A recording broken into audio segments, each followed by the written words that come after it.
isso então? Tá ligado lá? Tem um link? Não tô vendo ninguém lá não, só tô vendo eu. Vai linkar. Agora dos outros. Não, de fora é a última. Agora já podemos? Tá pronto, Adriana? Sim. Tá pronto. Da início de sessão complicando os processos. Senhor presidente, antes de dado o início, eu poderia fazer um registro? Ah, sim. Eu gostaria de desejar muitas felicidades, saúde, longevidade para a desembargadora Adriana Senna, que aniversariou no domingo. Pelo Ministério Público também, as nossas homenagens, o nosso respeito, não só pela atividade acadêmica de quilate, mas pela atividade propriamente jurisdicional de altíssimo nível. Vida longa à nossa professora. Então fica o registro e a adesão de todos, doutora Adriana. E eu agradeço a manifestação. Muito obrigada mesmo. Qual pauta? Governador Valadares. Qual que é o volume? É lá, né?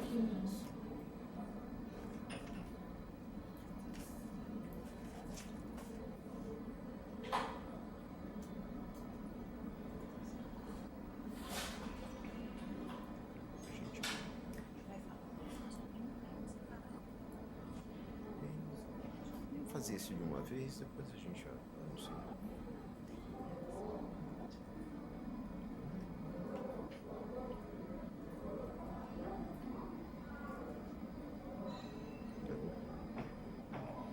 Dando início à sustentação oral à distância, o primeiro processo é do Foro de Governador Valadares, pauta de relatoria do doutor Ianaco, é o processo número 10 da pauta.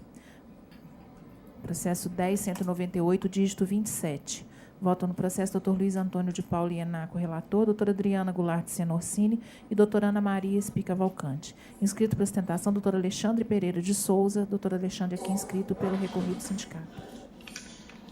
Doutor Alexandre, fala por quem? Falo pelo sindicato recorrido, senhor presidente. Boa tarde. Eu vou antecipar a conclusão do voto para facilitar a sua participação.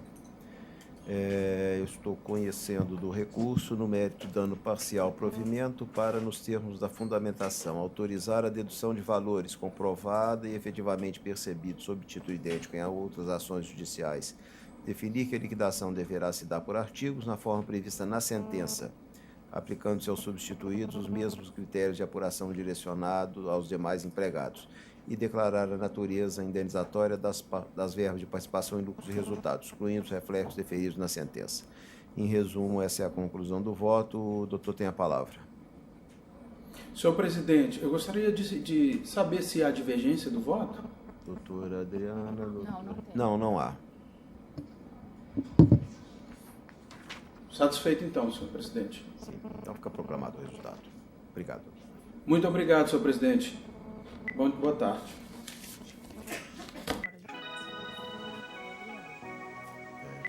Adriana, sua pauta agora, tá?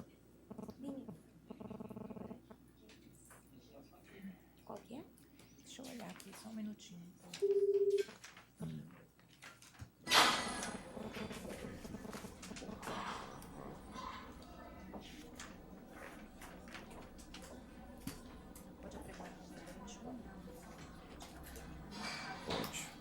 Só apregoar um processo que está sendo retirado de pauta, é um processo de relatoria da doutora Adriana, processo número 21 da pauta, 12.893, dígito 68.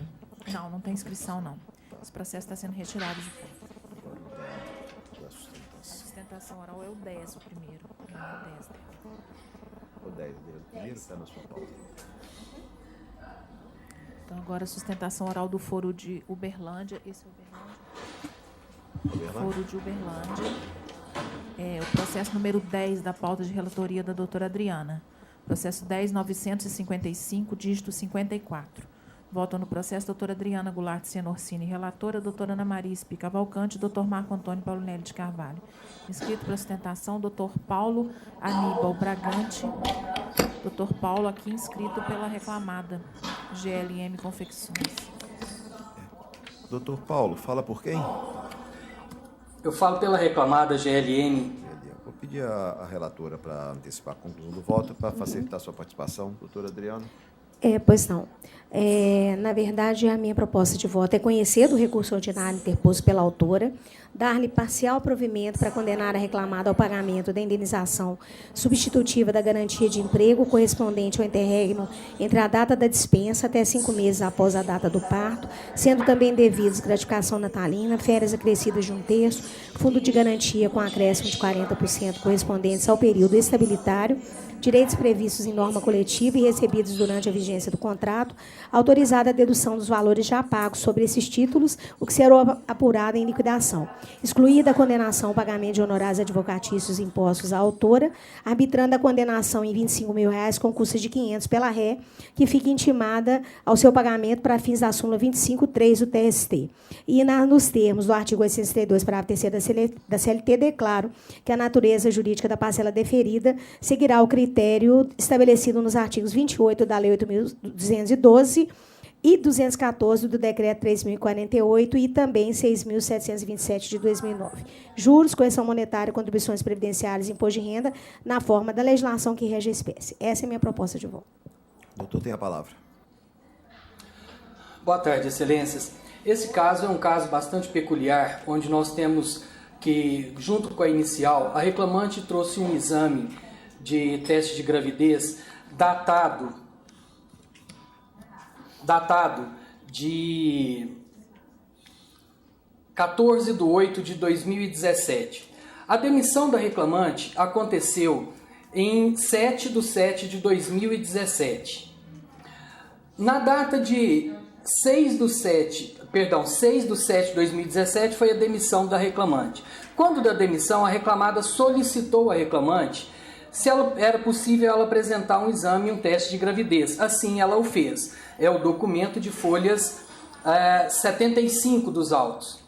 Neste documento está lá o teste negativo de gravidez. Então a reclamada não tinha conhecimento, tanto quanto a reclamante, de que ela estava grávida naquele momento.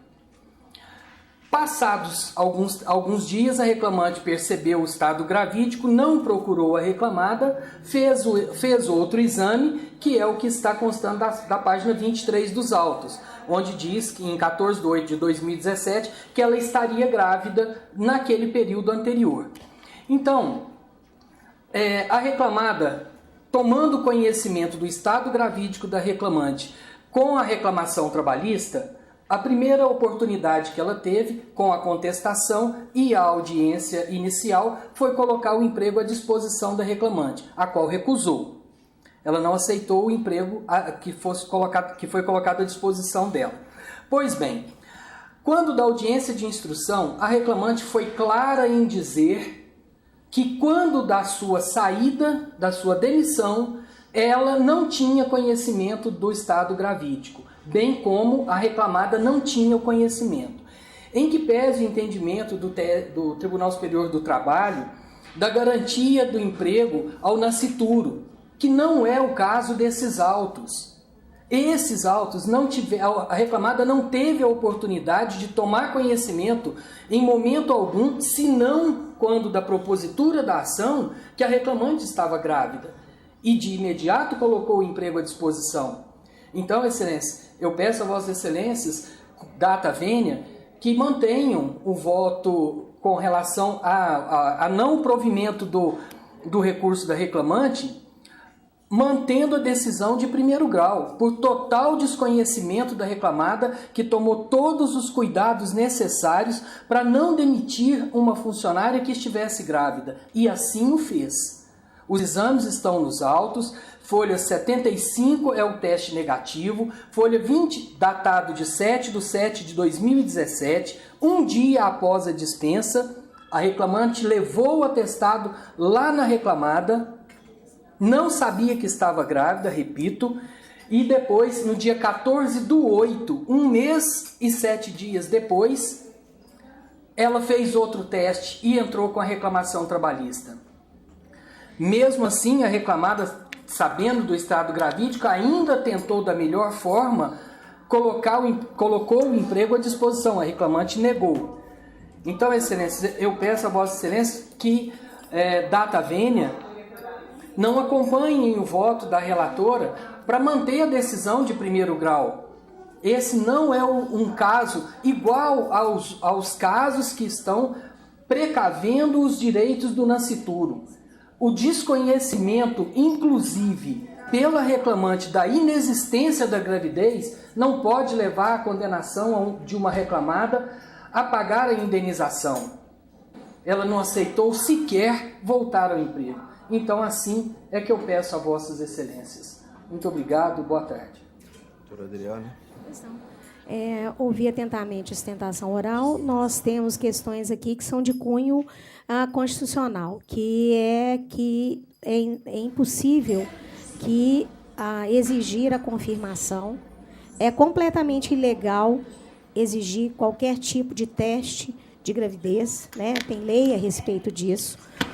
O fato da conduta de uma pessoa humana em que tem um outro conceito, vida, momento de vida, ninguém sabe o que essa gravidez está significando na vida dessa mulher, etc., não faz com que a garantia constitucional seja afastada. Eu trago aqui mais de 4 decisões do TST de ministros diferenciados, cito a Constituição, estabeleço que esse tipo de eventual conduta pode ser também, como que eu vou dizer, a reclamada pode tentar fazer depósitos em conta com contrato de trabalho suspenso, né? Pode fazer de uma forma que isso não gere eventual indenização e que demonstre, sem dúvida nenhuma, para todos que estão envolvidos, ao cumprimento da sua obrigação constitucional. Então, como o olhar, na verdade, não tem que ser visto sob a ótica de questões pessoais, mas sim de cunho constitucional, e a proteção ao nascituro, ainda que venha sob o cunho de uma indenização, ela vem sim, porque este dinheiro ele entra para o valor da família. Então, eu estou mantendo o voto e depois o senhor terá acesso às minhas considerações e os meus argumentos. Doutor Paulinelli. Doutora Ana. Também acompanho. Unânime, doutor. Obrigado, boa tarde.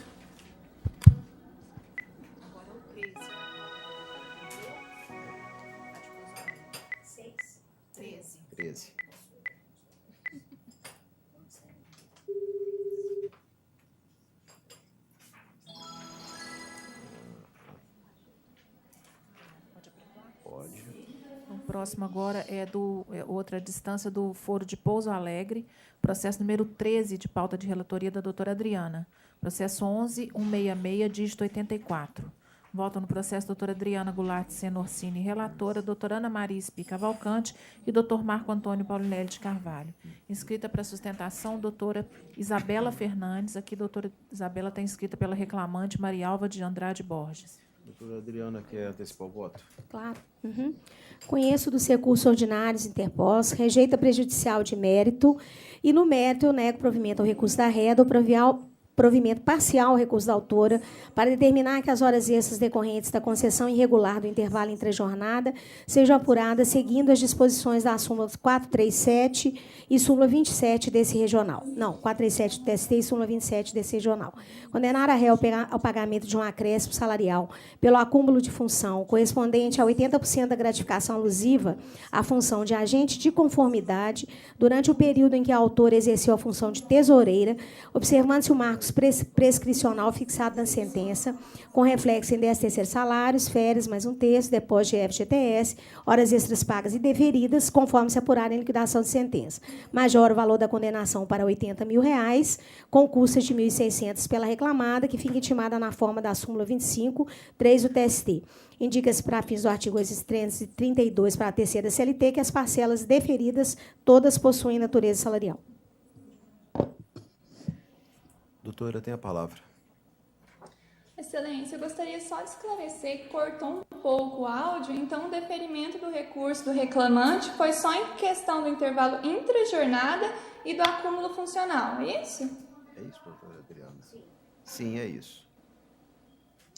Então, na verdade, eu gostaria só de sustentar com relação à integração da gratificação de função na base de cálculo das horas extras. Por quê? Na verdade, o argumento utilizado pelo juízo de primeira instância para determinar que a gratificação de função não integra a base de cálculo das horas extras foi a OJ 70. A OJ 70 trata do caso em que o empregado adere a um plano de cargos e salários, estando submetido à jornada de 8 horas, e essa adesão é considerada ineficaz. Então, ele retorna à jornada de 6 horas e seria possível a compensação da gratificação de função com as horas extras. Na verdade, o caso em questão não se relaciona com a J70 porque não há discussão nos autos se a reclamante aderiu ou não a um plano de cargos e salários ou se ela estaria submetida à jornada de 6 horas. Tanto é que foram deferidas apenas as horas além da 8ª. Então, não há por que se aplicar o OJ70 ao caso. E como a gratificação de função ela integra a remuneração para todos os efeitos, de acordo com o parágrafo 1º do artigo 457, ela deveria também integrar a base de cálculo das horas extras, de acordo com a súmula 264 do TST. É isso. Se não houver divergência, acredito que não tenha mais nada a sustentar. Obrigada.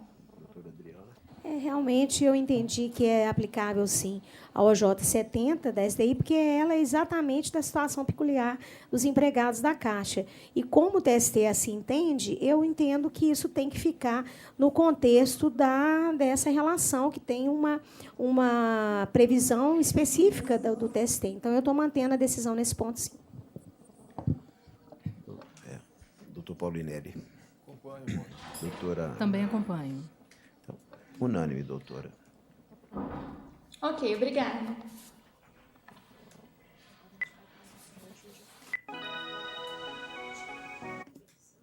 A minha? O 11 da pauta do senhor. Depois você procura esse filme aqui. Funcionário do mês. Juiz de Fora. Fala sobre o choque de cultura que o italiano casa com uma norueguesa. Qual pauta que é? É do senhor, número 11. 11. Vou ter que abrir minha pauta também. Tá bom. Tentar de novo aqui.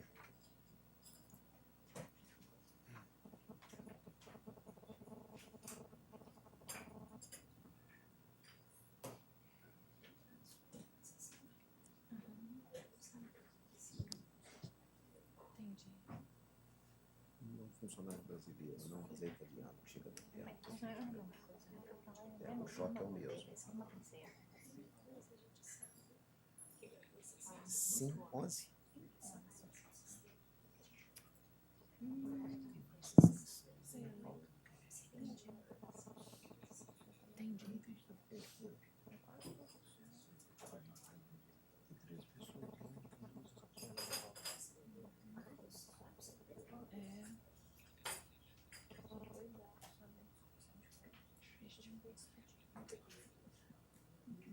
Pronto.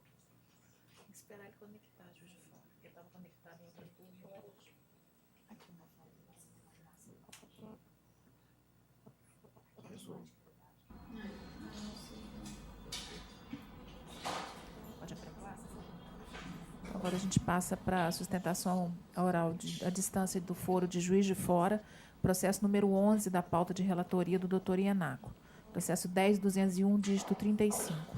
Votam no processo doutor Luiz Antônio de Paula Ianaco, relator, doutora Adriana Goulart Senorsini e doutora Ana Maria Espi Cavalcante. Inscrita para ostentação, doutora Mariana Ruth Carnevale, doutora Mariana, inscrita pela MRS, reclamada. O número 11 da pauta. Doutora Mariana fala pela reclamada. Exatamente, excelência, boa tarde. E eu vou antecipar a conclusão do voto, para facilitar a fala da doutora. Estou conhecendo dos recursos, exceto a matéria tocante à diferença de hora de prontidão em relação ao recurso do obreiro, por se tratar de inovação recursal. No mérito, rejeito as preliminares de dispendência e pressão bienal formulados pela RED ou provimento parcial ao recurso do empresário para determinar que as diferenças salariais reconhecidas ao autor em razão da equiparação salarial sejam apuradas até 31 de agosto de 2014, ficando mantidos os demais termos da sentença nesse singular.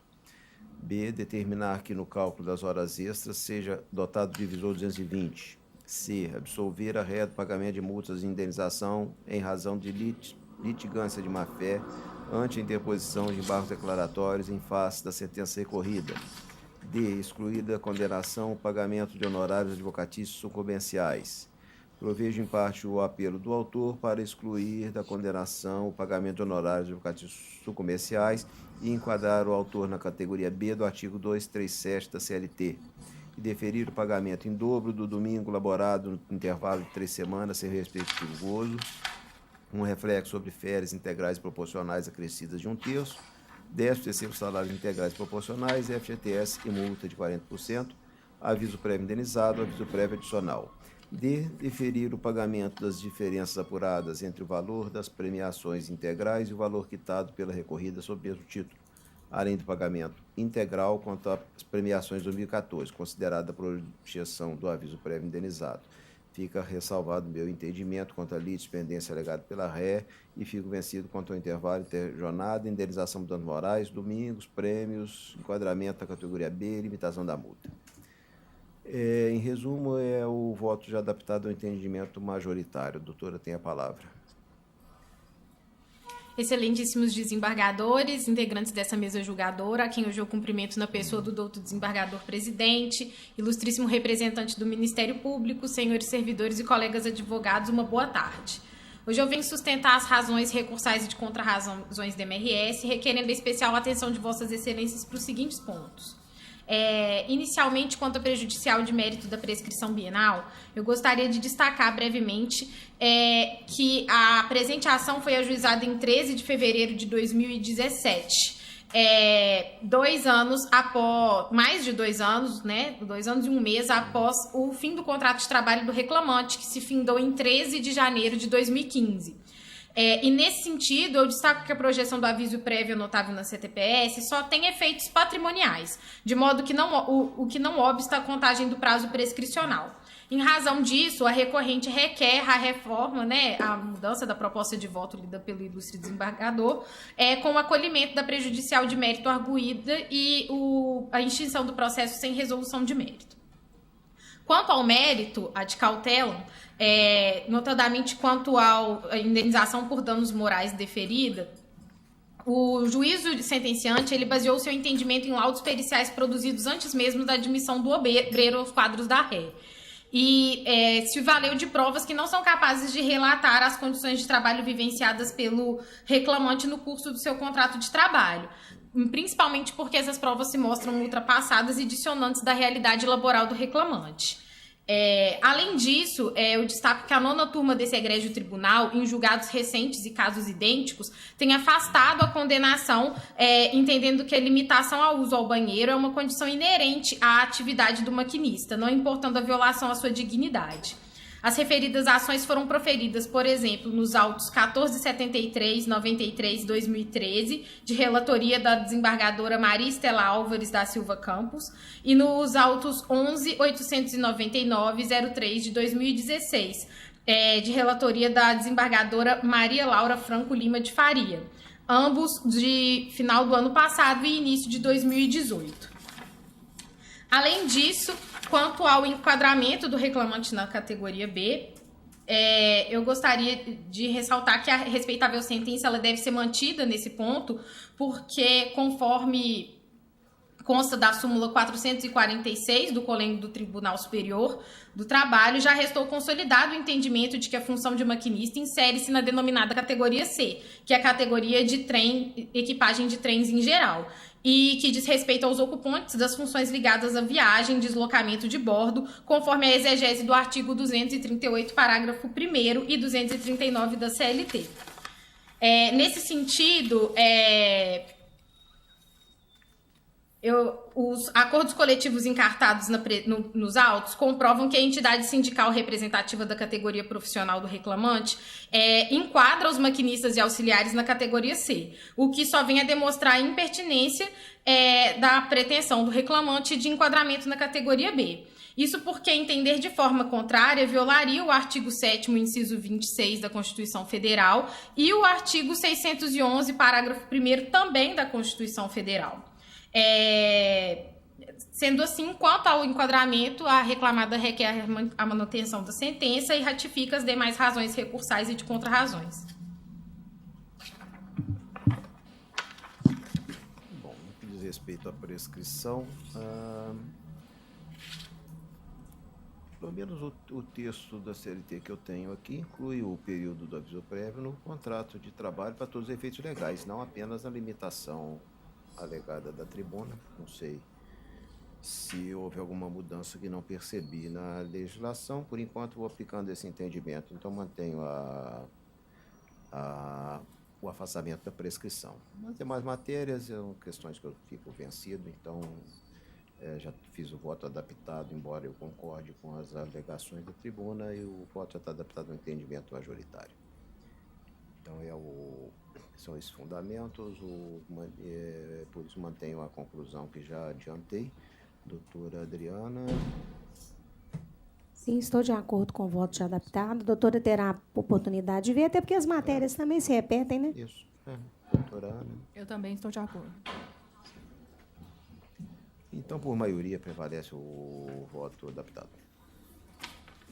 Obrigada, Excelência. Falta da doutora Ana. 18. Aí, Juiz de Fora.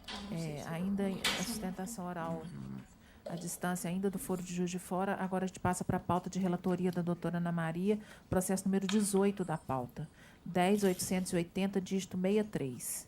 Votam no processo doutora Ana Maria Espí Cavalcante, relatora, doutor Marco Antônio Paulonelli de Carvalho, doutor Luiz Antônio de Paulo Ienaco. Ainda inscrito, doutora Mariana Carnevale, inscrita ainda pela REM e RS Logística.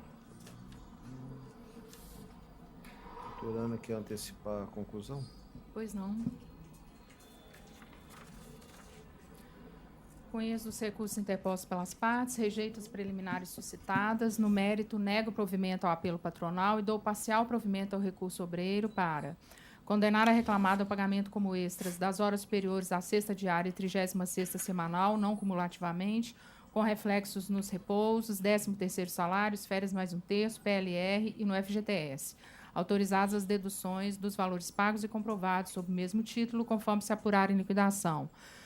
Para o cálculo deverão ser observados os seguintes parâmetros: período não prescrito, divisor 180, espelhos de ponto anexados aos autos, dias efetivamente elaborados, evolução salarial com observação de todas as parcelas de natureza salarial, nos termos da súmula 264 do Colene TST, além dos adicionais previstos nas convenções coletivas e, na ausência destes, o adicional de 50%. Condenar a reclamada ao pagamento das diferenças decorrentes do recálculo de todas as horas extras apuradas no período imprescrito, tendo por base a regra do artigo 242 da CLT. Majorar o valor da indenização por danos morais para R$10.000, devendo a correção monetária e os juros de mora incidentes ser contados conforme a súmula 439 TST. Por força do artigo 832, parágrafo 3º da CLT, declara a natureza salarial das parcelas deferidas, exceto reflexos em FGTS nas férias indenizadas e a indenização por danos morais. Majora o valor da condenação para R$60.000, custas no importe de R$1.200 pela reclamada. Tem a palavra, doutora. Excelências, a fim de evitar maiores delongas, eu vou me reportar à minha sustentação oral anterior, só que gostaria de ressalvar que, no caso destes autos é diferente, a questão da equiparação salarial, que foi deferida nos autos com relação ao paradigma Antônio Roberto Martins. Contudo, merece reforma a respeitável sentença no entendimento da reclamada, uma vez que o reclamante não logrou êxito em demonstrar a ocorrência dos requisitos do artigo 461 da CLT e, portanto, não se desincumbiu do seu ônus probatório. Isto porque, enquanto o reclamante e paradigma ocuparam o mesmo cargo, eles auferiram o mesmo salário. No entanto, o paradigma alçou a função de maquinista pleno antes do reclamante. E nesse período, a diferença salarial se justifica pelo fato de que o maquinista pleno desenvolve atividades mais complexas e de maior responsabilidade que o maquinista, como é o caso da condução de trechos de maior dificuldade do que aqueles operados pelo reclamante. Tal questão restou comprovado pela prova documental carreada aos autos. Desse modo, assim que o reclamante também foi promovido ao cargo de maquinista pleno, cada um foi promovido de acordo com o seu destaque e merecimento dentro do conjunto da empresa, ele voltou a receber uma contraprestação idêntica ao do paradigma. Portanto, a reclamada destaca a necessidade de reforma da respeitável sentença, uma vez que não há que se falar em equiparação salarial neste caso. Pois não. Com relação à equiparação salarial, eu entendi que a decisão de primeiro grau tinha que ser mantida porque o autor se desincumbiu do ônus de demonstrar que ambos exerciam a mesma função. Por outro lado, a reclamada não demonstrou fatos impeditivos, modificativos ou extintivos ao direito da equiparação salarial, ou como a diferença de tempo de serviço na função, diferença de produtividade, perfeição técnica. Então, eu mantenho a minha proposta de voto, senhor presidente. Estou de acordo com a proposta de voto da relatora. Voto doutor Paulinelli. Unânime. Obrigada, excelência. Boa tarde. A distância acabou. Vou fazer uma preferência na pauta do doutor Adriana. Número 4.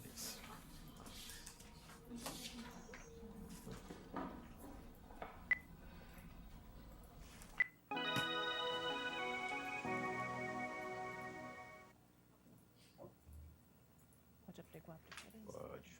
Agora, de pedido de preferência, é o número 4 da pauta de relatoria da doutora Adriana. Processo número 10.296, dígito 69. Votam no processo doutora Adriana Goulart Senorsini, relatora, doutora Ana Maria Espica Cavalcante e doutor Marco Antônio Paulinelli de Carvalho. Inscrita para sustentação, doutora Graziela Vicari. Meles, a senhora está falando por quem, doutora? Pela reclamada. Pela Stoller do Brasil? Do Brasil. Doutora Adriana, quer antecipar o voto? Bom, estou conhecendo dos recursos ordinários, acolhendo parcialmente a preliminar de admissibilidade eriçada pela ré para, no recurso do autor, não conhecer apenas do título de desvio de função, por se tratar de inovação recursal, rejeito as demais preliminares e, no mérito, nego provimento aos 2 apelos. Tem a palavra. Excelência, eu gostaria somente de sustentar quanto ao recurso da empresa com relação ao produto. Primeiro, eu gostaria de cumprimentá-los, boa tarde, na pessoa do seu presidente, dos votantes, Ministério Público. Agradecer a doutora Adriana por ter retirado o meu processo de pauta e agradecer a todos por terem me atendido por telefone, que era para ter sido julgado na fatídica greve. Agradecer a gentileza e a atenção de vocês.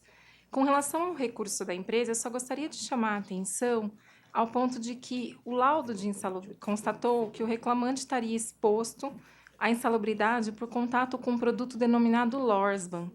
O interessante é que esse produto não é fabricado pela reclamada, ao contrário, ele é fabricado por uma concorrente. E conforme parte da prova oral que nós conseguimos fazer a esse respeito, ficou claro que o reclamante não poderia vender, e não faria sentido, ele vender produtos de outras empresas. E mais ainda, a empresa ser condenada, ela não poderá ser condenada pelo suposto manuseio de um produto que não é fabricado por ela. Então, por esse motivo, eu gostaria de reiterar minhas alegações recursais e requerer que seja dado provimento ao recurso da reclamada para que seja excluída da condenação o pedido da condenação quanto ao adicional de insalubridade e reflexo. Quanto aos demais temas, eu gostaria só de resguardar o direito a sustentar caso haja alguma divergência quanto à proposta de voto. Então, apenas para esclarecer, doutora, na verdade, o perito ratifica as conclusões do laudo pericial e é a prova técnica que nós temos, que ele estava exposto a essas condições insalubres. E de outra prova, eu não vi nos autos, às vezes os colegas viram, mas então eu estou mantendo por este motivo, pela prova técnica que foi produzida nos autos. Doutor Paulinelli. Acompanho o voto. Eu também acompanho. Então, é unânime. Bom, boa tarde e bom trabalho a todos, excelência. E agora? Agora a ordem normal, a pauta do senhor. Minha. Primeiro ao 20. A gente passa para a pauta de relatoria do doutor Ianaco, o primeiro processo número 20 da pauta. Processo 10.508, dígito 75. Vota no processo doutor Luiz Antônio de Paula Ianaco, relator, doutora Adriana Goulart Senorsini e doutora Ana Maria Espica Cavalcante. Inscrito para ostentação, doutor Cristiano Augusto Teixeira Carneiro. Você está falando por quem, doutor Cristiano? Eu estou falando pela Geosol recorrida.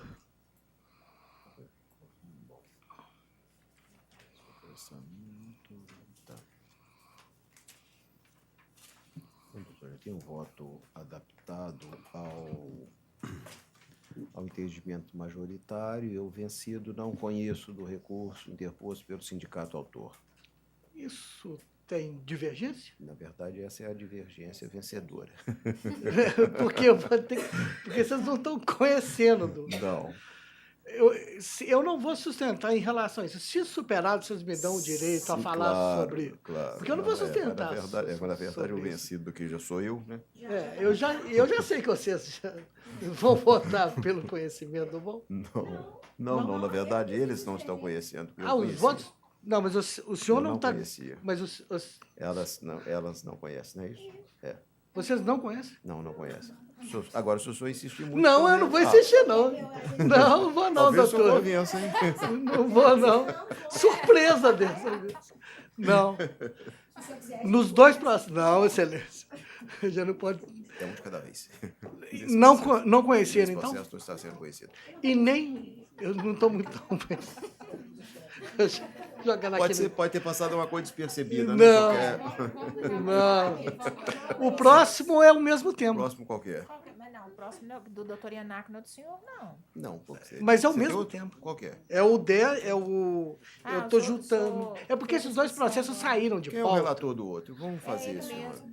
Era o doutor Ianaco. Esses dois processos que estão sendo julgados, eles saíram de pauta por uma suposta entrada de um incidente de uniformização, que aí voltou. O que está sendo nesse aí? Então, o próximo é o 21 da pauta, processo 10.511, dígito 30. Vota no processo, doutor Luiz Antônio de Paulo Ianaco, relator, doutora Adriana Goulart de Senocim, doutora Ana Maria Espi. Ainda inscrito, doutor Cristiano Augusto Teixeira, pela Geossol recorrida. Esse é o 21. É o 21. Ele está sustentando também. Tá. Tem o resultado aí? Porque o meu não está abrindo aqui, não. Bom, aqui também vencido, a maioria da turma dá parcial provimento para afastar a ilegitimidade ativa e determinar o julgamento feito pelo juiz de origem, como se entender de direito. Esse é o resultado do voto majoritário nesse processo. O senhor quer sustentar? Mas é o mesmo caso anterior. É o mesmíssimo caso anterior. Os dois processos são de cunho idêntico. Bom, nesse a turma está conhecendo e dando provimento. Eu não daria. Se no outro processo não conhecer do recurso do sindicato... Aquela coisa do sindicato tinha no papel, de zoação, isso? Nem tem prova de que ele tem existência. Exatamente. Eu também não conheço o recurso do sindicato. Não vai conhecer nesse também, não? Não, também não. Ana, também não? Também não. Porque é o mesmo dos dois, é o mesmo caso. Então, dos dois casos, não conheceram do apelo da entidade sindical. Ok. Sim. Não foi intimado? Deixa eu verificar. Então, deixa eu ver. Pela ordem, excelentíssimo presidente da turma e demais embargadores, eu estou verificando aqui nos expedientes. Desculpa terminar com a sua alegria, doutora. Eu não queria ser desagradável, mas já sendo, eu vou pedir nulidade, porque nós não fomos intimados. Mas mesmo do outro, não proferiu? Mas que sindicato é esse? Vamos verificar isso. Então, se está aqui nos expedientes. Deixa eu ver nos expedientes. Aqui nos expedientes. Expedientes. Olha nos expedientes.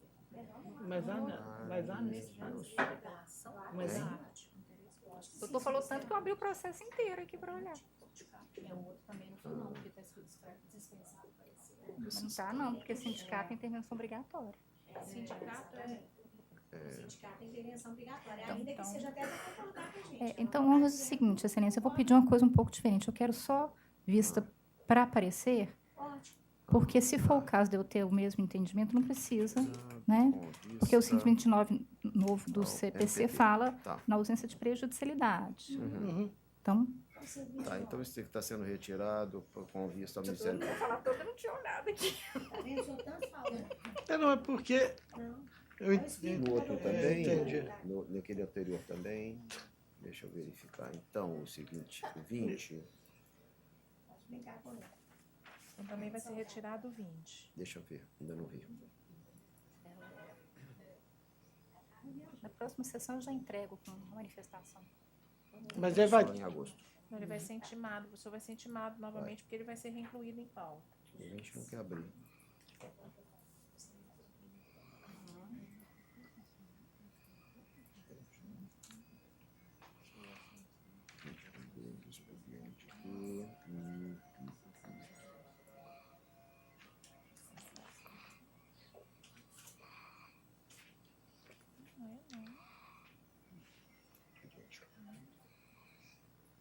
Esse também não, no mesmo caso. Então, também retirado com vista também, né? Retirado. Tá também retirado com vista ao Ministério Público do Trabalho, tanto o 20 quanto o 26. É 20, né? Isso mesmo? Aham. Obrigada, 20 e o 21. Estão retirados. Ok, então. Obrigado, boa tarde. Boa tarde. Engraçado. Ele não deu vista, né? O sindicato.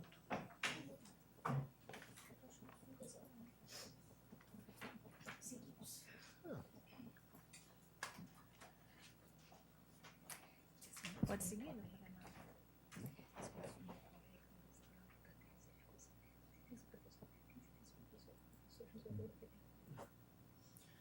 Pode. Então, o próximo é o 26 da pauta. Processo 10.839. Deixa eu só confirmar se é isso mesmo. Isso. 10.839, dígito 83. Vota no processo doutor Luiz Antônio de Paulo Ienaco, relator, doutora Adriana Goulart Cianorcini, doutora Ana Maria Espica Valcante. Inscritos para sustentação oral, doutor Gustavo de Aguiar Ferreira Alves. O senhor está falando pelo reclamante, doutor? Marcos Antônio Santos Fagundes. E doutora Gisele Costa Cid Loureiro. A senhora está falando pela Prudential, doutora? Não sei, é o 10.839. Bom, eu vou antecipar a conclusão. Eu estou conhecendo dos recursos, no mérito, negando provimento ao recurso reclamado e dando provimento ao do reclamante para colher a contradita da testemunha Lilian Raguel de Oliveira Kolanski, bem assim, para vencido, reconhecer o vínculo entre autor e a ré prudencial, determinando o retorno dos autos origem para julgamento dos demais pedidos. Em resumo, é o voto majoritário nessa turma e eu fico vencido. O senhor fala pelo reclamante? Pelo reclamante, excelência. Tem a palavra. Excelentíssimo desembargador presidente, doutora Adriana Goulart e a doutora Ana Maria Espi, ilustríssimas revisora e terceira votante. O presente caso, excelências, é conhecido de vossa excelência, certamente, já tem ação civil pública em Minas Gerais quanto a esse tema, no Rio de Janeiro, idem, ambas julgadas procedentes, reconhecendo o vínculo de emprego. A curiosidade desse caso, que talvez vossas excelências não tenham a oportunidade de julgar, é que esse reclamante, o senhor Marco Antônio Santos e Fagundes, ele é life planner da Prudential, contratado assim nos primórdios da fraude. Vossas excelências, né, já perceberam, obviamente, pela análise do recurso ordinário interposto e dos presentes autos, a Prudential iniciou as atividades entre 97 e 98, só que num primeiro momento ela não admitiu a contratação direta dos life planners, marca de serviço registrada dela, é importante mencionar, na contratação desses life planners. Ela criou uma pessoa jurídica chamada Gibraltar Corretora de Seguros. Gibraltar não é à toa, é alusão ao símbolo da Prudential, o rochedo de Gibraltar, para figurar como contratante direta apenas na forma a contratação dos life planners, que uma vez contratados, após a aprovação no processo seletivo, eles trabalhavam na agência que continuou sendo da Prudential desde sempre, com os mesmos gerentes de agência, os mesmos gerentes comerciais. Quando aqui se refere continuou, porque após sucessivas condenações, nessa primeira etapa da fraude, onde se reconheceu o vínculo direto com a Prudential, a realidade do cotidiano de um life planner, vossas excelências conhecem sobejamente, a partir de janeiro de 2004, impôs a todos aqueles contratados até então a assinatura do pseudo-contrato de franquia, que vossas excelências conhecem tão bem. E aí continuou essa mesma realidade, na mesma agência, as mesmas funcionárias empregadas, carteira assinada da Prudential, lá dentro das agências trabalhando, chamadas as ASAs, né, as assistentes de suporte à agência, vinculado ao mesmo gerente de agência, o então o senhor André Paiva, que em 2012 foi promovido a diretor da Prudential, diga-se de passagem, e aos mesmos gerentes comerciais.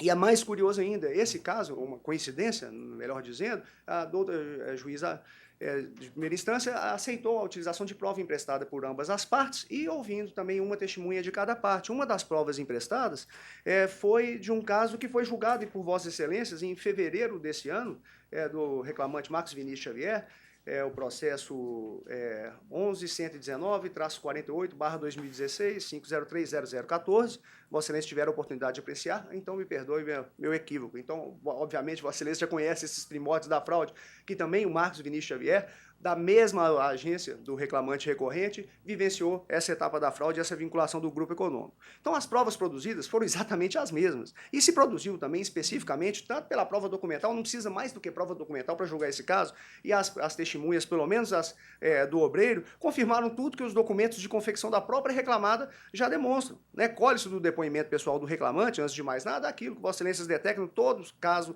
relativos a essa mesma empresa. A obrigatoriedade de comparecimento das reuniões de agência, seguida das reuniões de equipe comercial nas manhãs das segundas e quintas-feiras, o tal do telefone approach ou TA, que é o momento de ligar para os clientes obrigatoriamente nas manhãs das terças e sextas-feiras, a realização de farta atividade pós-venda, não se limita a atividade do Life Planner à atividade de vendas, ele tem o chamado atendimento pós-proteção, que é típico de um securitário, alterar nome de beneficiário, forma de pagamento, endereço, enfim, toda e qualquer pendência surgida no decorrer do plano, razão pela qual a atividade deles é, no mínimo, meio a meio interna e parcialmente externa e impecavelmente fiscalizada pelas tais agendas de atividade semanal, que conforme cláusula 6.3 do contrato, eles são obrigados a apresentar um esboço do planejado para a semana seguinte ao gerente comercial, que a Prudential passou a chamar de Master Franqueado B, e aí, aprovado, é realizada a execução com acompanhamento do gerente e o final confronto aí, né, do planejado quanto ao realizado. A subordinação é gritante, nem para dividir comissão, conforme se colhe do depoimento pessoal do reclamante,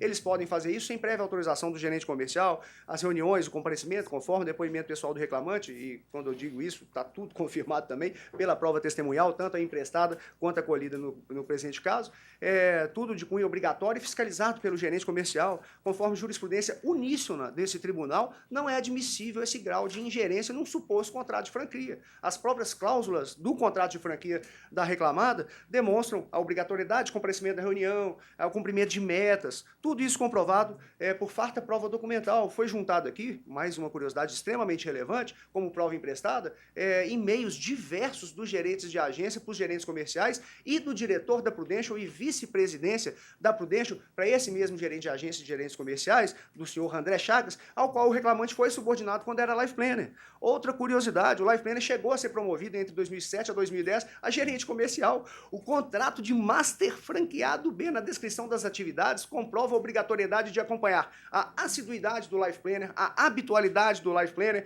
enfim, o cumprimento de todas essas obrigações que Vossas Excelências detectam dia após dia em mais casos envolvendo essa mesma empresa, que insiste nessa fraude há simplesmente 20 anos e nem a ação civil pública em Minas e no Rio consegue freá-la. E o motivo é muito óbvio, é lucrativo. Life Planner é sinônimo de não concorrência. Se ela fosse vender com corretores verdadeiramente autônomos, é a obrigação do corretor apresentar produtos de todas as seguradoras. Esse é o mote da fraude. O trabalhista para a Prudential é meramente um dano colateral, daí a insistência em que pese ser massacrada em todos os regionais deste país, onde ela tem agência e insiste em atuar. Então, especificamente em relação ao erro cometido na sentença, data máxima venda, ela primeiramente foi induzida ao erro. Ela chegou a acreditar que existia pagamentos de royalties de forma indireta. É a própria cláusula 9.1 do contrato de franquia que está expressamente isento de pagamento de taxa de royalties, a demonstrar uma das fraudes. Nem mencionou a existência da segunda franquia, da segunda reclamada, a Gibraltar Corretora de Seguros, e essa demonstração inequívoca da fraude. Não existia contrato antes de franquia, era já assumido pela própria reclamada um contrato de prestação de serviços. Nem toca nesse assunto. As peculiaridades do reclamante, quando foi submetido, foi promovida a gerente comercial e que escancara toda essa sistemática fiscalizatória diária de todas as atividades inerentes ao cotidiano de um Life Planner, foi plenamente ignorado por ela. E, enfim, pinçou falas isoladas fora do contexto, dá toda a prova documental para simplesmente, não, é mais que isso, perdão, mesmo considerando boa parte dessa realidade fática que é aqui descrita na tribuna e como tal, portanto, confessadamente pela própria magistrada que foi comprovada nos autos, ela entendeu que isso faz parte de um modelo de franquia, que faz parte, preferiu prestigiar a iniciativa privada prevista na Constituição Federal, máxima vênia, abandonando as premissas impositivas do direito do trabalho. É inadmissível, repete-se, esse grau de ingerência na atividade de um pseudo franqueado que transmuda e traz isso, obviamente, para dentro da seara trabalhista, face a evidência do vínculo de emprego. A pessoalidade é a sombra de dúvida, é a subordinação escancarada, e a habitualidade e onerosidade nem dispensa comentários, porque a própria dinâmica reconhecida pela Prudential aponta isso, e os recibos de pagamento, plano de saúde e tudo mais que foi demonstrado. Então, por essa razão, né, não sei se a divergência foi, né, parece que do senhor presidente, se for o caso, né, e com todo respeito, pedir vênia, Vossa Excelência, se entender adequado, pedir vista para avaliar essas considerações, mas tendo em vista seu voto majoritário, não vai o reclamante se estender muito mais da tribuna. É imperioso, portanto, o vínculo de emprego único, reconhecido, portanto, o grupo econômico. Além de ter atuado na mesma localidade, ter o mesmo objetivo social, a prova documental dos autos demonstra que o senhor William Bill Yates, diretor da reclamada, era também diretor dessa empresa constituída, da Prudential, era também diretor da empresa constituída, a tal Gibraltar Corretora de Seguros, demonstrando a evidência, o grupo econômico e a fraude que pretendeu se arquitetar através dessa interposta empresa, criada exclusivamente para carga inicial dessa fraude nos idos de 97 a janeiro de 2004.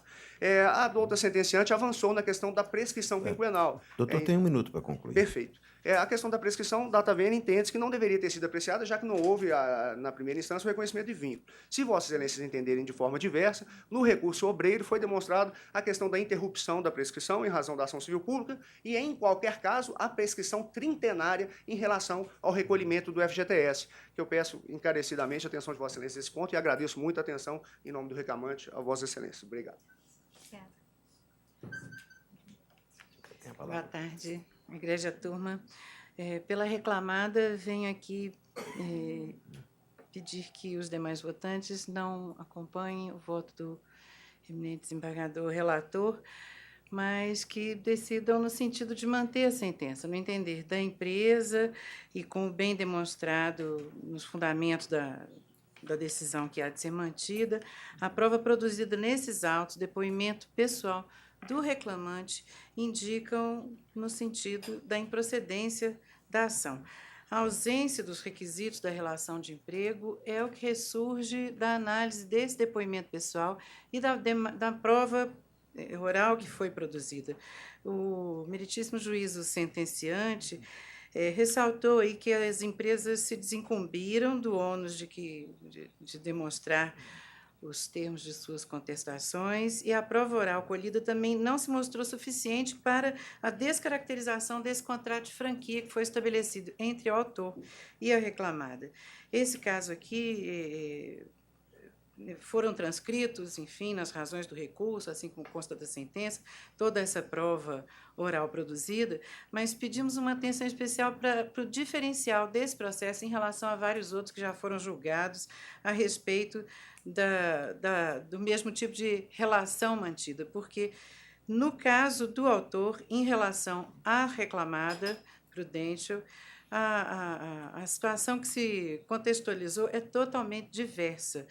Esse reclamante confessou e demonstrou-se seu elevado nível cultural e social, patrimônio.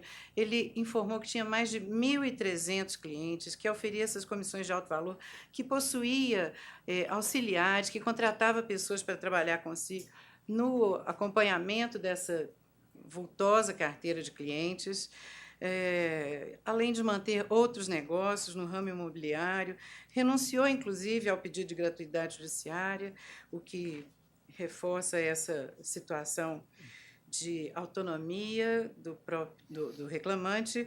E, quanto ao mais, reiteramos aqui, o reclamante admitiu a condição de corretor de seguros, prospectava seus próprios clientes, tinha empregados contratados em sua empresa, que era empresa franqueada da reclamada, portanto, arcava com essas despesas de contratação, de assistente próprio, arcava com as próprias despesas de veículo, telefone celular, no acompanhamento de seus clientes, e, nesse sentido, é que a empresa espera que seja, portanto, mantida a sentença de primeiro grau que declarou a improcedência da ação.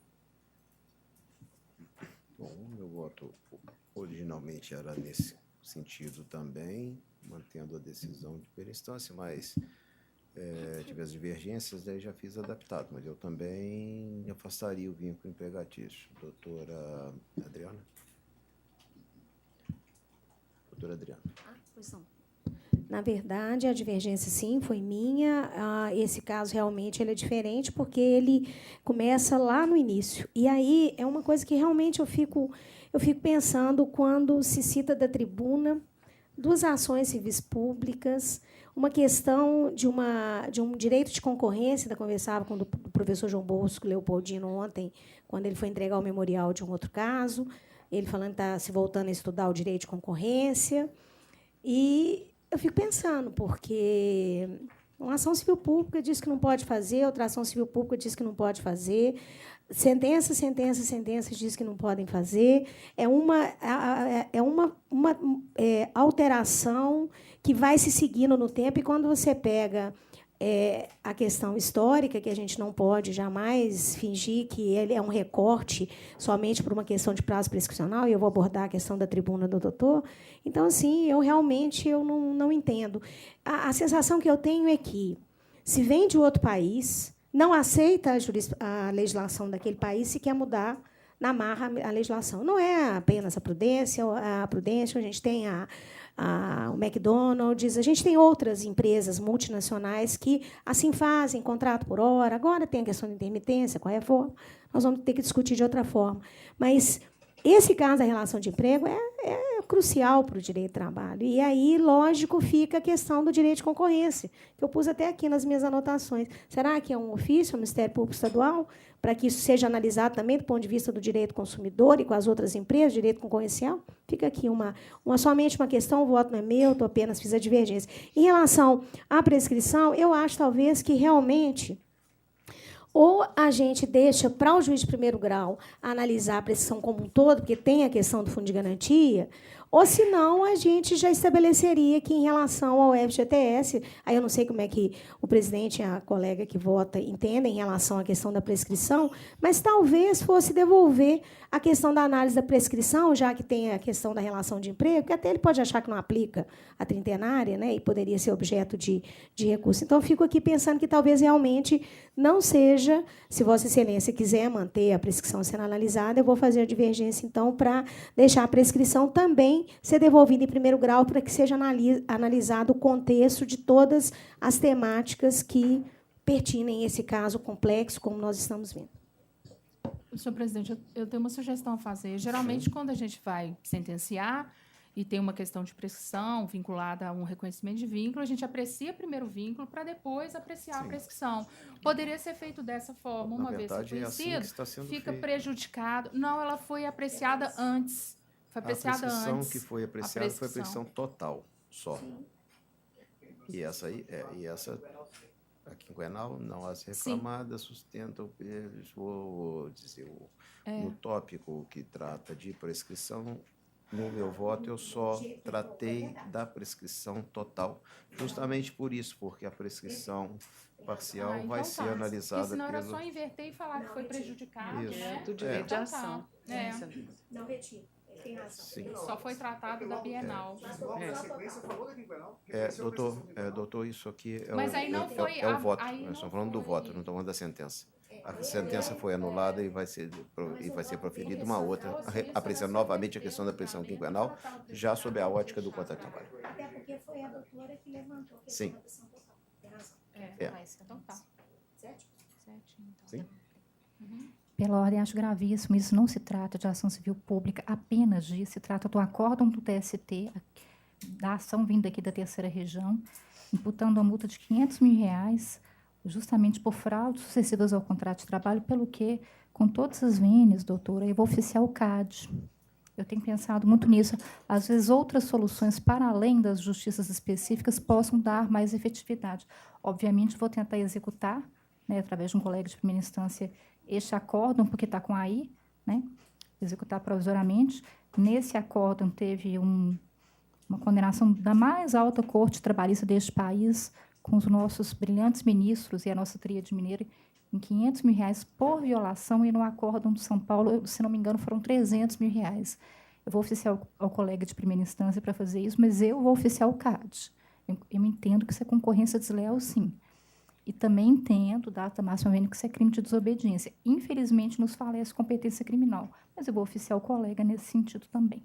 Acho inadmissível a mais alta corte trabalhista ser tratada data máxima vênia com tanta falta de boa-fé processual com todas as vênias. Sim. Então, prevalece o voto por maioria. Determinando então, o retorno ficou dos o autos. voto da... Esse voto é reconhecendo o vínculo, determinando o retorno para análise das demais matérias. As demais matérias. Isso. Inclusive prescrição. Isso. Obrigada. Até logo. Próximo é o 35 da pauta, processo 11.319, dígito 39. Vota no processo doutor Luiz Antônio de Paula Ienaco, relator, doutora Adriana Goulart Sena e doutora Ana Maria Espica Valcante. Inscrita para sustentação, doutora Cristiana Moreira. Doutora Cristiana não se encontra presente. Próximo é o 34 da pauta, processo 11.308, dígito 44. Voto no processo doutor Luiz Antônio de Paula Ienaco, relator, doutora Adriana Goulart Sena Orsini e doutora Ana Maria Espica Valcante. Inscrito para sustentação, doutor Marcos Batista de Oliveira, que não se encontra presente. Próximo é o 42, processo 11.566, dígito 93. Voto no processo doutor Luiz Antônio de Paula Ienaco, relator, doutora Adriana Goulart Sena Orsini e doutora Ana Maria Espica Valcante. Inscrito para sustentação, doutor João Batista Pacheco, que não se encontra presente. Próximo é o 12 da pauta, processo 10.210, dígito 54. Voto no processo doutor Luiz Antônio de Paula Ienaco, relator, doutora Adriana Goulart Sena Orsini e doutora Ana Maria Espica Valcante. Inscrito para sustentação, doutor Humberto Marcial Fonseca, que não se encontra presente. Próximo é o 44, processo número 11.580, dígito 19. Voto no processo doutor Luiz Antônio de Paula Ienaco, relator, doutora Adriana Goulart Sena Orsini, doutora Ana Maria Espica Valcante.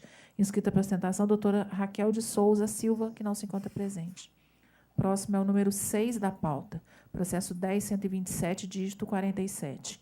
Voto no processo doutor Luiz Antônio de Paula Ienaco, relator, doutora Adriana Goulart Sena Orsini, doutora Ana Maria Espica Valcante. Inscrita para sustentação, doutora Daniela Alves Ossi. O senhor está falando pela ré, doutor, pela claro? Estou pela claro. Esse é o 6, né? É o 6. Deixa eu só antecipar a conclusão para ela. É difícil abrir isso aqui.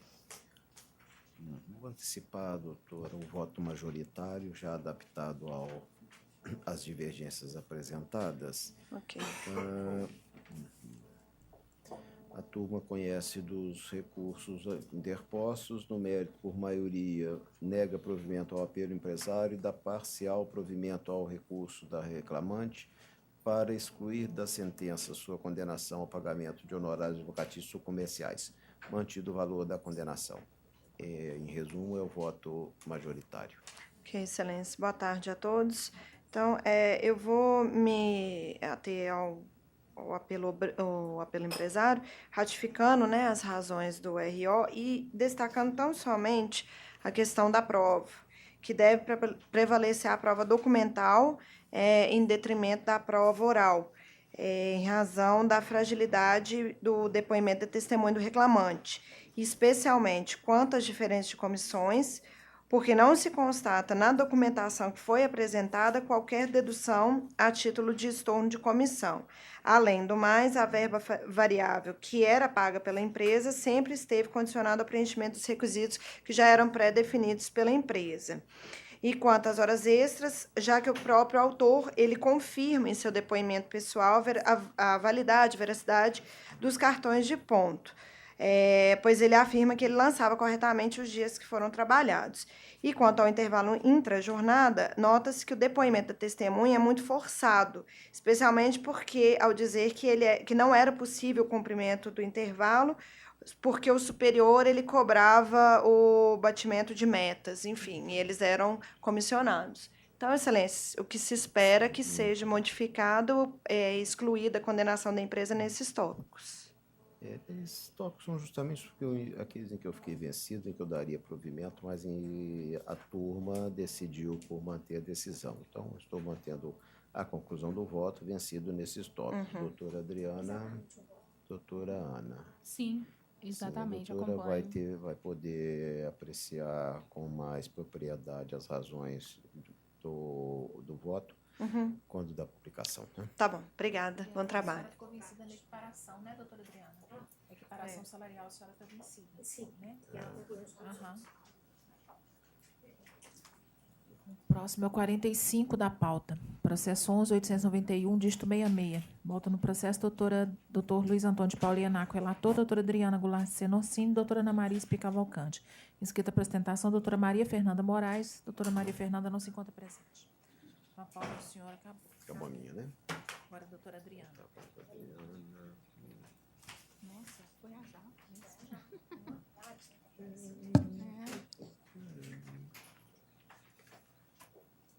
Agora a gente passa para a pauta de relatoria da doutora Adriana.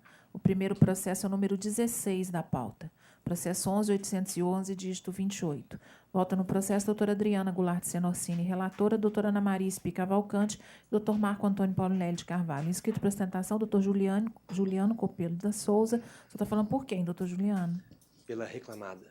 5 estrelas, sistema de segurança? Sim. Doutor Adriano, quer antecipar o voto? Claro. Conheço do recurso interposto pelas partes. No mérito, nego provimento ao apelo do réu, dou provimento parcial ao recurso interposto pelo autor para determinar a aplicação do IPCA como índice de correção monetária por todo o período laborado. Essa é a proposta de voto. Tem a palavra, doutor. Excelência, não me oponho. Caso haja divergência, eu doutor manifestaria. De acordo. Doutora Ana. De acordo. É unânime, doutor. Muito obrigado. Boa tarde a todos. Boa tarde.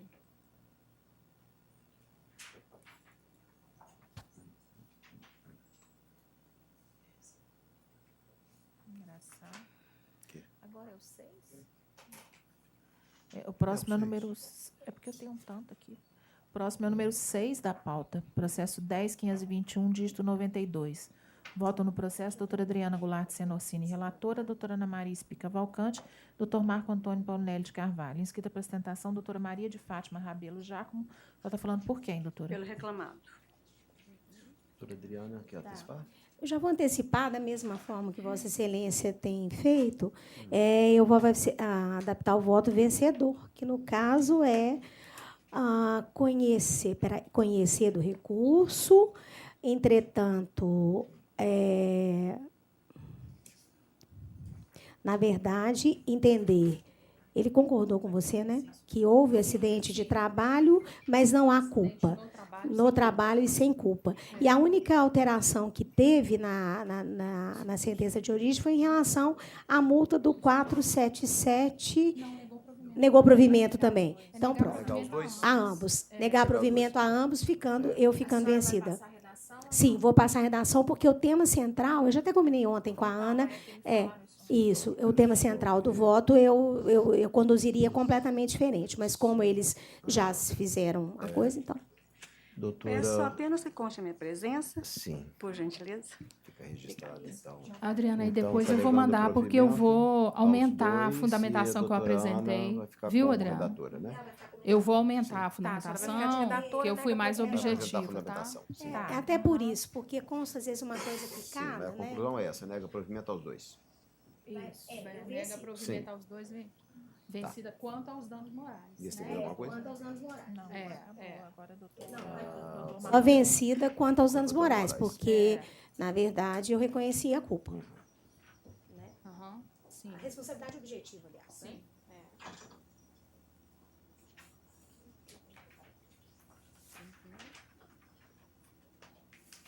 Aí eu te peço, que eu fiz, você constar, depois que você adaptar o seu, você consta o meu voto. Quando é no voto seu, foi no voto vencido. Aí, nesse caso, você conhece o voto vencido da senadora Adriana, era no seguinte sentido. Porque eu acho que o tema a gente sabe, um tema muito delicado, né?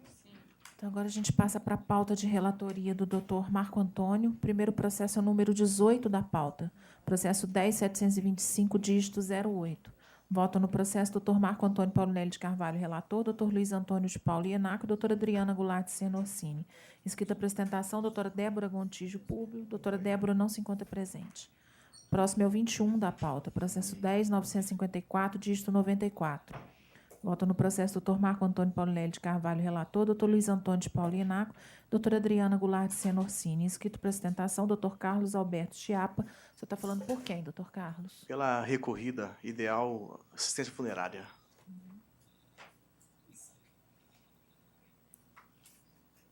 Tem a conclusão fácil de ler? Já apareceu. Doutor, antecipando a conclusão do voto do relator, ele dá provimento ao recurso do autor para reconhecer a legitimidade e o interesse processual do sindicato, cassar a sentença e determinar o retorno dos autos à instância de origem para que seja proferida nova decisão conforme entender de direito. É a proposta de voto do relator. Doutor, pode se manifestar se quiser. Eu cumprimento a todos os julgadores, na pessoa do senhor presidente, representante do Ministério Público do Trabalho. Essa é uma questão que eu entendo um pouco mais do que de substituição processual, porque é uma norma coletiva que é feita especificamente para agentes funerários e que tem uma atividade insalubre. Ela não é uma norma de 12/36 para ser aplicada aos funcionários em geral das empresas funerárias, é especificamente para agente funerário. E isso vem sendo praticado ao longo dos últimos anos ininterruptamente. Não há uma autorização específica do Ministério do Trabalho e Emprego, nem aquela inspeção prévia, mas as empresas elas são devidamente aí, licenciadas na CETESB e elas exercem a atividade regularmente. Então, de forma que esse pedido de reconhecimento de nulidade de jornada 12/36, ele, na verdade, se for atendido, ele vem é um pedido de nulidade de uma cláusula em norma coletiva, porque ele só serve para isso. Ele não serve para outra atividade. As empresas não têm outra função que use a jornada 12/36, salvo os agentes funerários.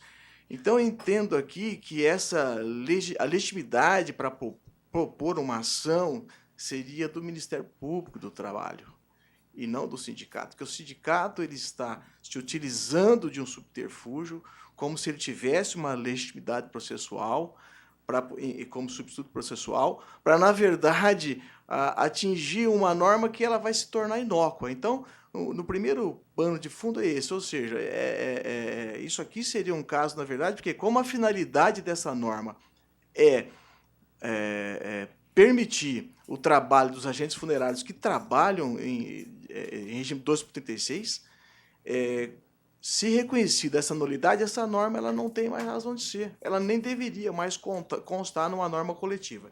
Esse é o primeiro ponto. O segundo ponto é que, dentro desse processo, ele também persegue outras questões e pedindo pagamento de hora extra, pedindo indenização de intervalo de jornada, pedindo nulidade em razão de trabalho além das 12 horas. Então, essa aqui é uma questão que ele também persegue direitos individuais que desnaturam a questão dos direitos individuais homogêneos. Seriam direitos individuais heterogêneos.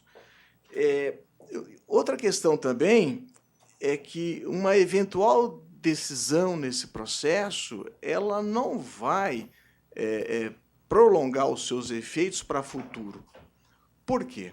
Porque já com a reforma constitucional já é possível se fazer acordo individual de trabalho, não se precisando mais de norma coletiva, de maneira que uma sentença nesse sentido em relação à norma coletiva, ela não teria um condão de gerir situações todas futuras, situações de direitos individuais homogêneos. Então, nesse ponto também entendo que, em razão da alteração, os direitos que estão sendo aqui postulados deixaram de ser homogêneos, mas, em si, eles seriam heterogêneos. Então, eu aqui reitero, né, de que, nesse caso, o sindicato ele não teria legitimidade, porque nós estamos tratando de direitos individuais heterogêneos.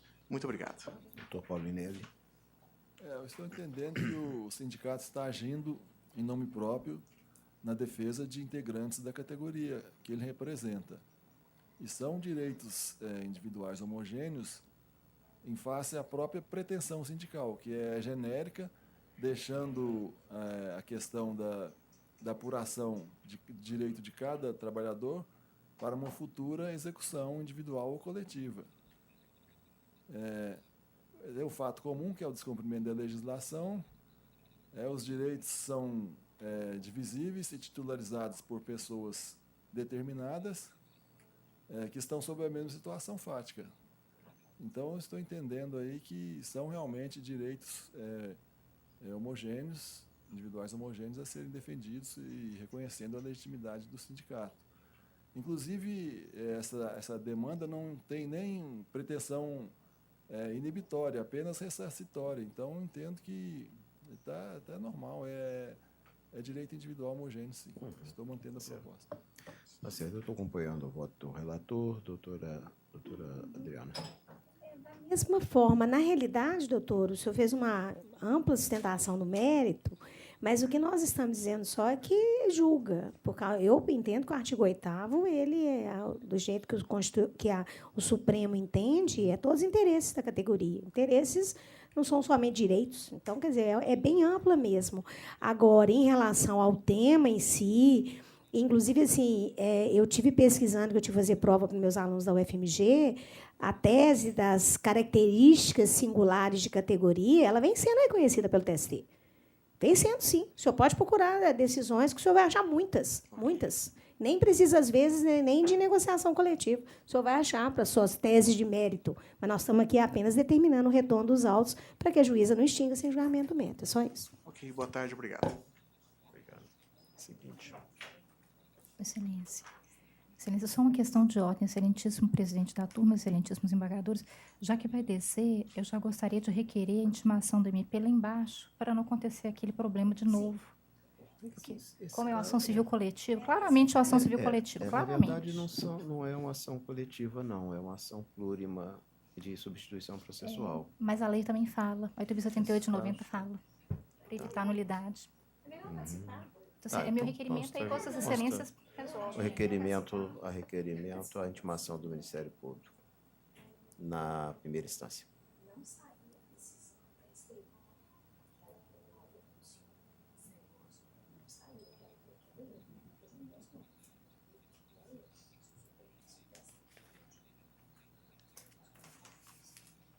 Nossa, não é nesse, no outro. Tô doida, não é nesse, não. Eu tinha guardado. Não, é esse, sim. Agora, acabou? Não, peraí só um pouquinho. Não, acabou não. Próximo é o número 10 da pauta, porque é o outro de sindicato.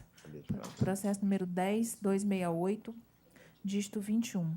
Votam no processo doutor Marco Antônio Paulinelli de Carvalho, relator, doutor Luiz Antônio de Paula Ienaco e doutora Adriana Goulart de Sena Orsini. Inscrito para sustentação, doutora Simone de Andrade Neves. A senhora está falando por quem, doutora Simone? Alminas Mineração.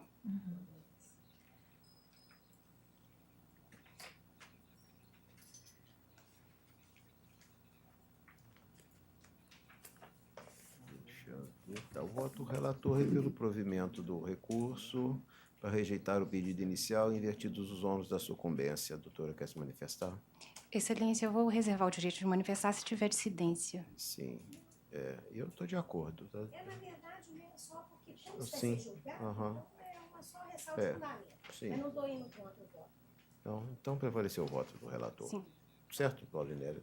Então, dado o provimento ao recurso, é só porque... Dando provimento para afastar a condenação. Sim, obrigada. E acabou? Agora a doutora Ana. Agora a pauta da doutora Ana. Aqui, o 18 não veio, não? O 18 não. O doutor Marco Antônio? Não. Agora a gente passa para a pauta de relatoria da doutora Ana Maria. Primeiro processo, o número 30 da pauta. Processo 11.309, dígito 13. Votam no processo doutora Ana Maria Espi Cavalcante, relatora, doutor Marco Antônio Paulinelli de Carvalho, doutor Luiz Antônio de Paula Ienaco. Inscrito para sustentação, doutor Marden Reis de Abreu Filho. O senhor está falando por quem, doutor? Recorrente. Laticínios Bela Vista? Laticínios Bela Vista. Quer antecipar o voto, doutora Ana? Conheço o recurso aviado pela autora. No mérito, nego provimento ao apelo. Tem a palavra, doutor. Boa tarde, excelências. Cumprimento a turma em nome do presidente, membro do Ministério Público, colegas advogados. Essa é uma matéria até um pouco interessante, assim, pela contemporaneidade dela. Está tratando da adoção ou não, da adoção de armários nos vestiários das unidades fabris, da unidade fabril da reclamante, no caso, Laticínios Bela Vista. Houve uma autuação do Ministério do Trabalho, entendendo que a ausência a utilização de um sistema que o sistema de bolsas não seria suficiente para atender os critérios do item 24.2.1 da NR24. A NR24 ela trata do conforto. Eu inicio minha sustentação oral falando o seguinte, que o Laticínios Bela Vista ele sempre busca a melhor condição de trabalho para os seus colaboradores.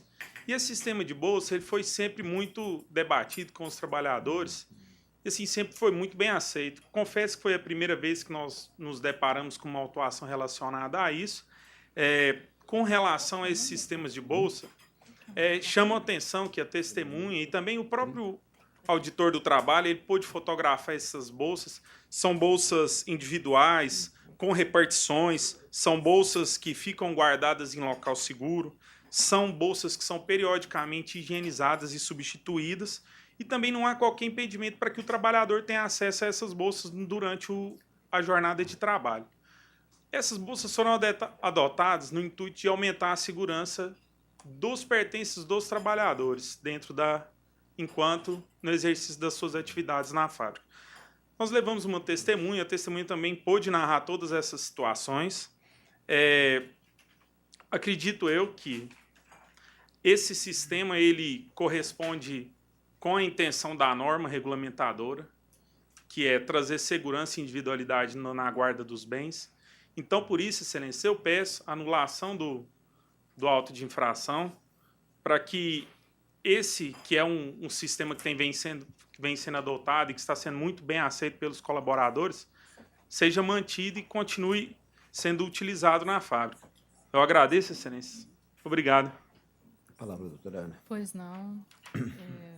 Doutor, eu ouvi atentamente a sua sustentação, mas eu entendo que ficou evidenciado nos autos, parece que nem tem controvérsia mesmo, que a empresa não adota armários, optou por esse sistema de bolsas, o que contraria a norma regulamentadora, que é expressa ao mencionar que o vestiário tem que ser dotado de armários individuais, observada a separação de sexos.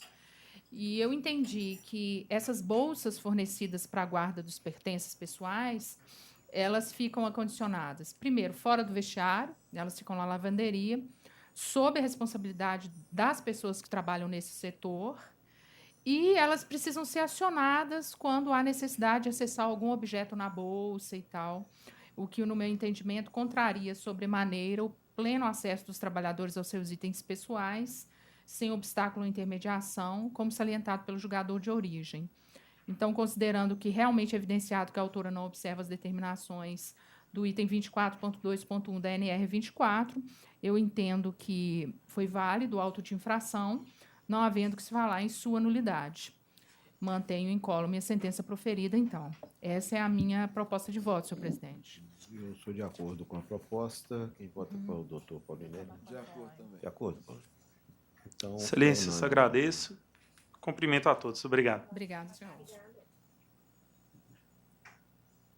Próximo é o 40 da pauta. Processo 11.885, dígito 50. Vota no processo doutora Ana Maria Espi Cavalcante, relatora, doutor Marco Antônio Paulinelli de Carvalho, doutor Luiz Antônio de Paula Ianaco. Inscrito para ostentação, doutor Humberto Maciel Fonseca, que não se encontra presente.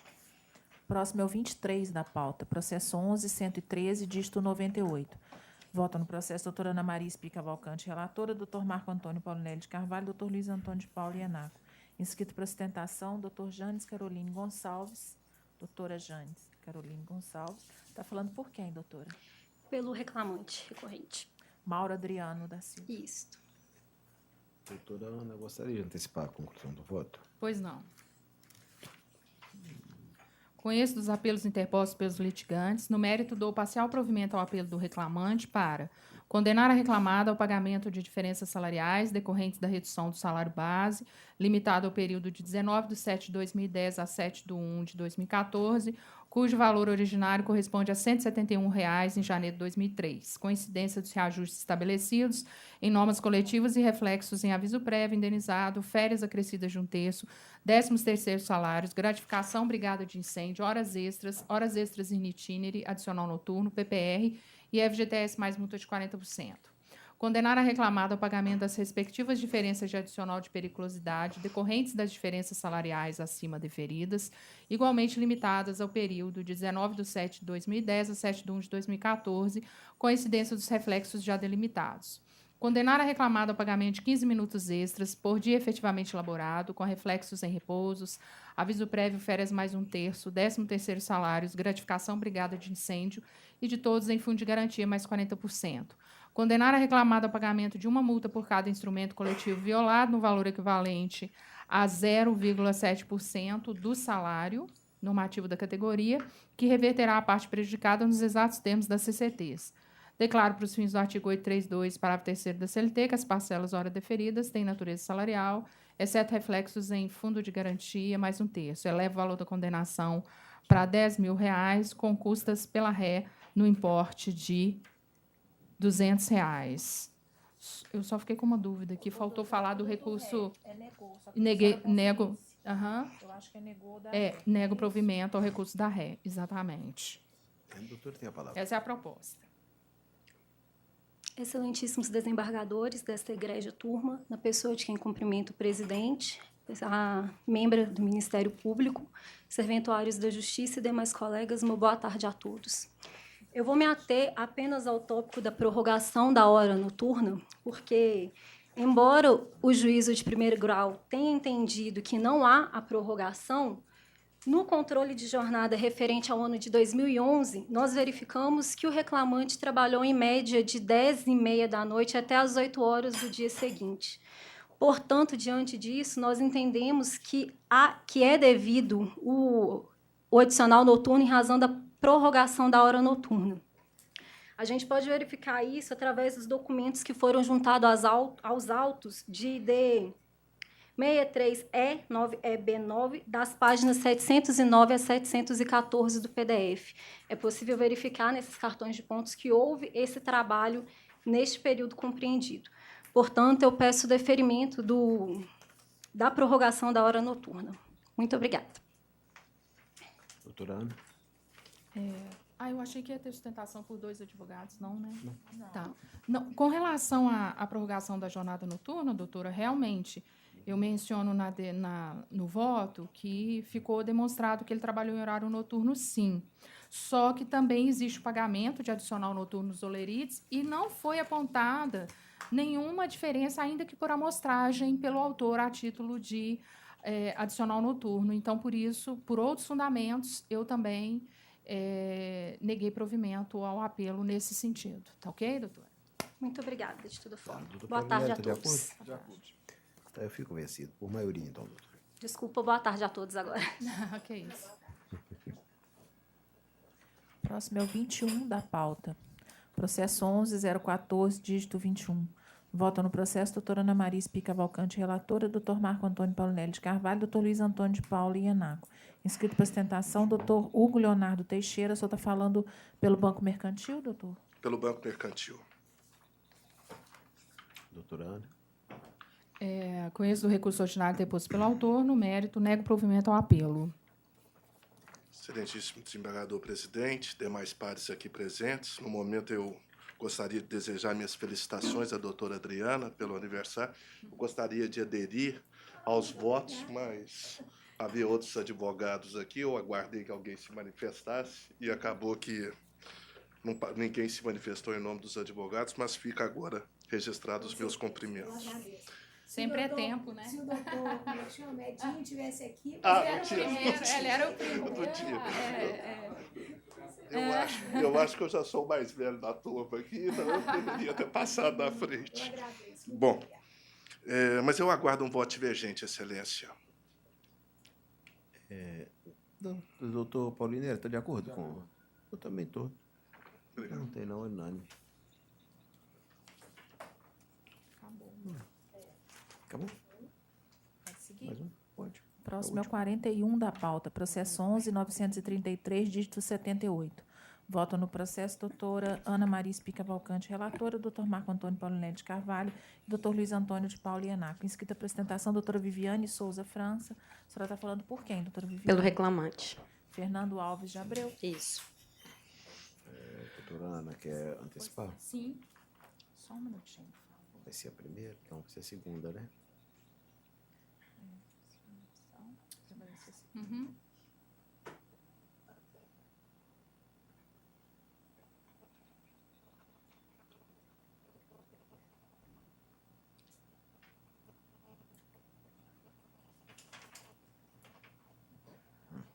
Conheço o agravo do instrumento, no mérito do provimento, para conceder os benefícios da justiça gratuita ao autor, isentá-lo do pagamento das custas e, consequentemente, destrancar o recurso ordinário interposto.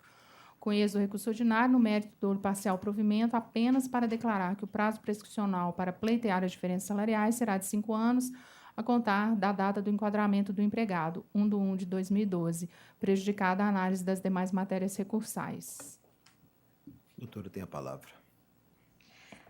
Boa tarde. Eu cumprimento a turma na pessoa do desembargador presidente e aos colegas presentes. Com relação ao recurso ordinário, o juiz de origem acatou a prescrição total, né, com a aplicação da súmula 274. Eu queria chamar a atenção dos senhores que essa turma já se pronunciou no mês de maio de 2018 por afastar a prescrição total.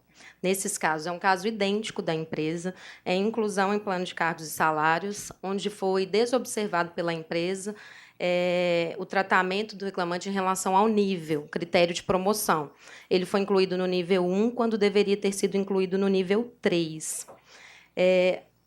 No momento, a relatora foi a Adriana Goulart de Sena, com votação unânime da turma, por afastar a prescrição total com as diferenças salariais decorrentes da inobservância dos critérios de promoção estabelecidos no plano de cargo e salário e aplicar a súmula 452 do TST. Esse também tem sido o entendimento da primeira turma deste tribunal. O que eu quero chamar a atenção é que não se aplica caso de prescrição total pelo fato de não decorrer de alteração do pactuado, mas sim de descumprimento do pactuado por omissão da empresa.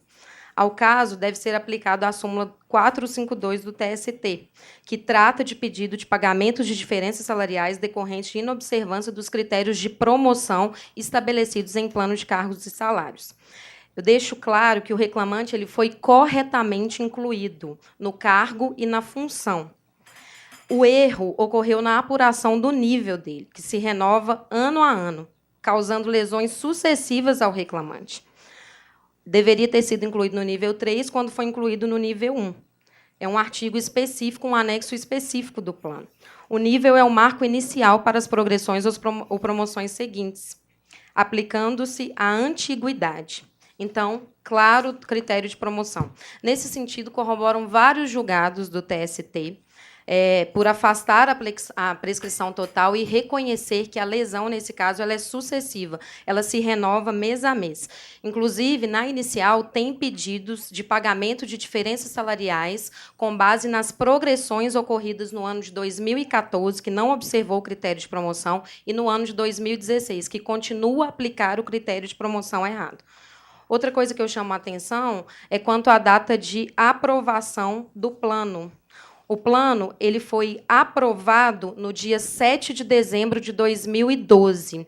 E o plano de cargos e salários da empresa ele traz um artigo específico, que é o artigo 46, que diz que ele só entrará em vigor a partir da data de aprovação, revogadas as disposições em contrário. Nós juntamos, inclusive, a gente conseguiu ter acesso ao processo de homologação do plano, né, no Ministério do Trabalho, e nós juntamos e-mails trocados pela empresa, mostrando que o plano sofreu alteração e que a norma definitiva ela só foi disponibilizada em dezembro de 2012, mostrando que tem marco aí, né, que não tem prescrição total, como o magistrado aplicou, inibindo, inclusive, a instrução do processo.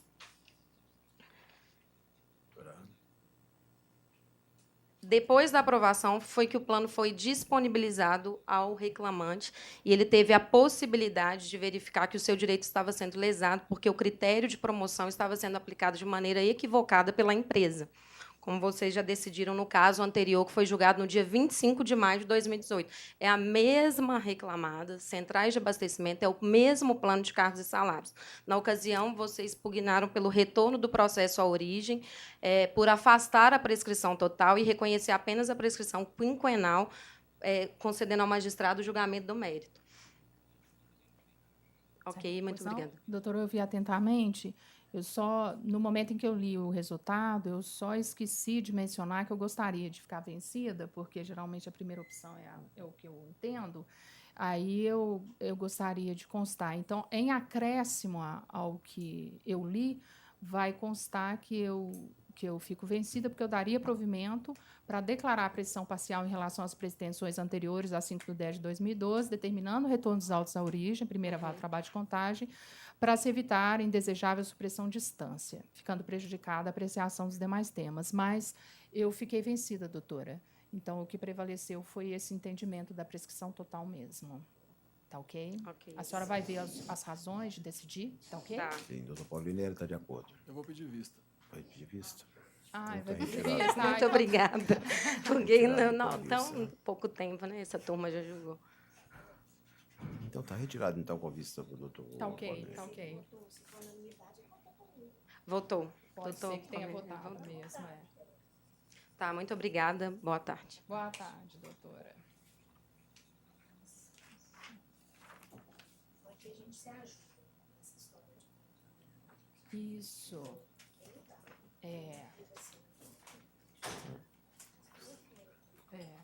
Sim.